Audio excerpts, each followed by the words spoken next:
Hello friends, welcome back to my channel.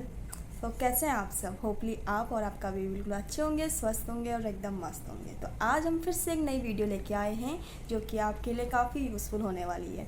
तो आज जो हम वीडियो जिस टॉपिक में हम बात करने वाले हैं वो टॉपिक काफ़ी इंपॉर्टेंट है, क्योंकि ये चीज़ हर एक मॉम अपने बेबी के लिए सोचती ज़रूर है कि क्या हम इस चीज़ को यूज़ करें अपने बेबी पे अप्लाई करने से पहले।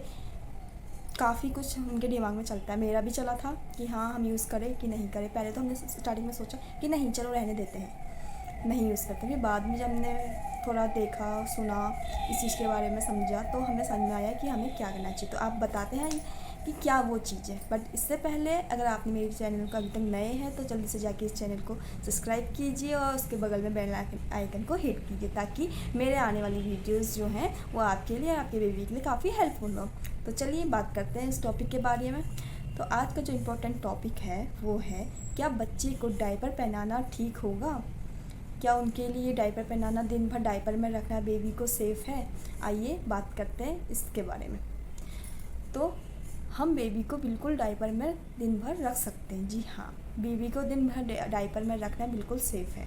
बट उसके लिए भी काफ़ी कुछ कंडीशंस होती हैं कि हमें किस तरीके से बेबी को डायपर में रखना है, हमें क्या हाइजीन्स मेंटेन करनी है, क्या क्या तरीके हैं कि हमें उसे किस तरीके से डायपर पहनाना है, किस साइज़ का डायपर पहनाना है जिससे बेबी रैसेस ना हो। क्योंकि डायपर नहीं पहनाने का जो है सबसे मेन रीज़न होता है वो बेबीज़ रैसेस।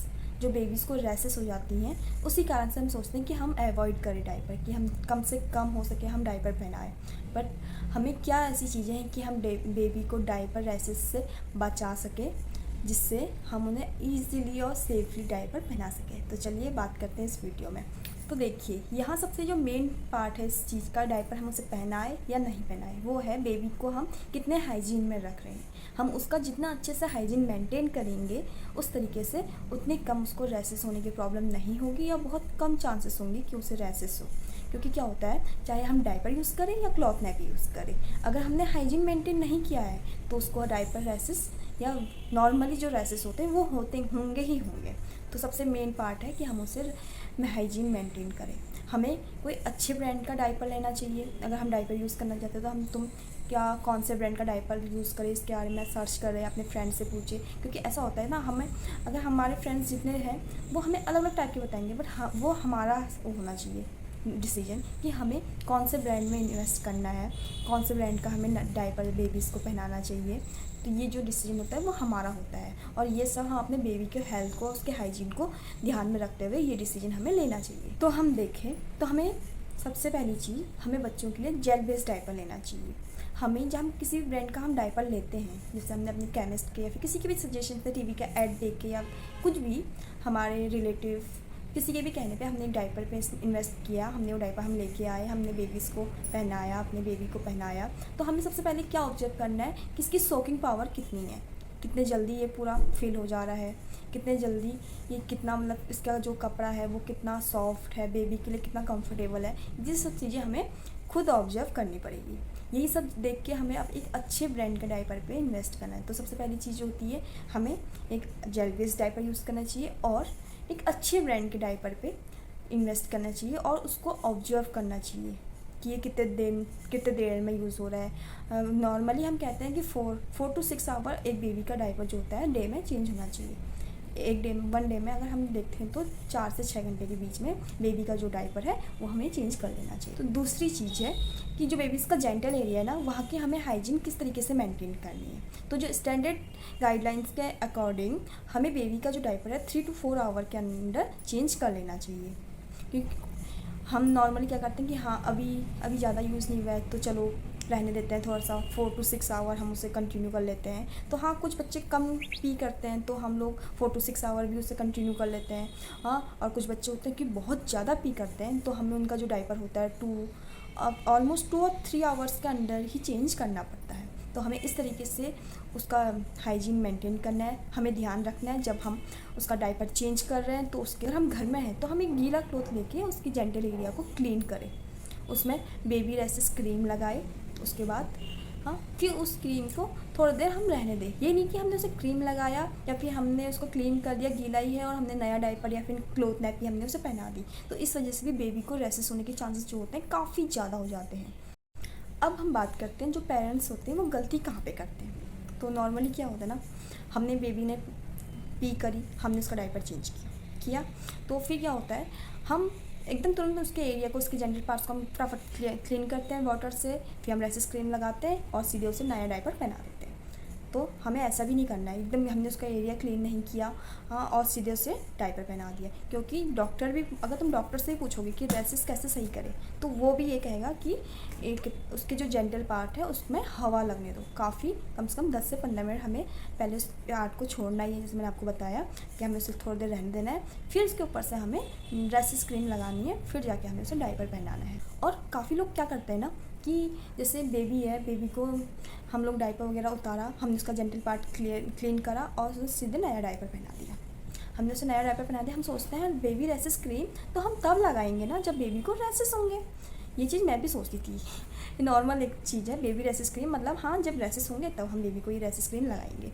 तो फिर जब मैंने देखा और मैंने सुना इन चीज़ों के बारे में कि हाँ हमें रेसिस क्रीम तब उसी टाइम का वेट नहीं करना है कि हाँ बेबी को रेसिस होंगे तब हम स्क्रीन को अप्लाई करेंगे बेबी की स्किन में, हमें ये बेबी की स्किन में पहले ही अप्लाई करना है। जिसमें आपको बता चुकी हूँ कि क्लीन करने के बाद हमें बेबी रेसिस क्रीम लगाना है, फिर जाके उसे नया डायपर पहनाना है। क्योंकि क्या होता है ना, जो बेबी रेसिस क्रीम है वो एक बेबी की स्किन पे एक लेयर बना लेती है। जब बेबी पी करता है तो वो जो पी होती है वो एक लेयर उससे बाहर बेबी की स्किन के अंदर तक नहीं जाती है, जिससे उसे इरिटेशन वगैरह नहीं होती है। तो हमें बेबी रेसिस जो क्रीम होती है ना वो पहले यूज़ करनी चाहिए, मैं भी पहले ही अब यूज़ करती हूँ। तो ये था दूसरी चीज़ जिसे बोलते हैं हाइजीन, जिसकी आपको बहुत ही ज़्यादा मेंटेन करके रखना है, क्योंकि ये चीज़ हमारे हाथ में होता है। बेबी तो बेबी है, पी करेगा, डायपर हमने पहना रखा है या नैपी हमने पहना, तो हमें खुद ध्यान देना है कि हमें इसे किस तरीके से क्लीन करना है, कितने टाइम बाद हमें बेबी का जो डायपर है वो चेंज करना है, कब हमें रेसिस क्रीम लगानी है, तो ये सब चीज़ें हमें ध्यान देनी है। अब हम तीसरी चीज़ के बारे में बात करते हैं। तो तीसरी जो चीज़ है वो है बेबी के डायपर का साइज। हम क्या होता है ना, अधिकतर हम देखते हैं तो डायपर के जो पैकेट्स होते हैं उसमें नॉर्मली लिखा होता है एस, इतने से इतने केजी के बच्चों के लिए, एम 7 to 12 केजी बेबीज़। तो हमें क्या करना है, अपने जो बेबीज़ को जितना उसे साइज़ आता है अभी, उससे एक साइज़ बड़ा साइज़ उसे हमेशा पहनाना चाहिए। तो हम यहाँ बात कर रहे हैं ना कि बेबी का एक साइज़ बड़ा डायपर हमें यूज़ करना चाहिए। हम क्यों यूज़ करना चाहिए ये मैं आपको बताती हूँ। तो क्या होता है ना, बच्चे जो होते हैं एकदम बहुत जल्दी से ग्रो करते हैं, बच्चे ग्रो कर रहे हैं तो हमने क्या करा, बहुत सारे डायपर हमने खरीद के रख लिए। तो बच्चा ग्रो किया तो उसे वो जो डायपर है वो टाइट होने लगता है और उसको क्या होती है, इरिटेशन होने लगती है, जिसकी वजह से बच्चा रोता है और हमें समझ नहीं आता कि बच्चा क्यों रो रहा है, क्योंकि उसे वो डायपर क्या होता है, टाइट होता है।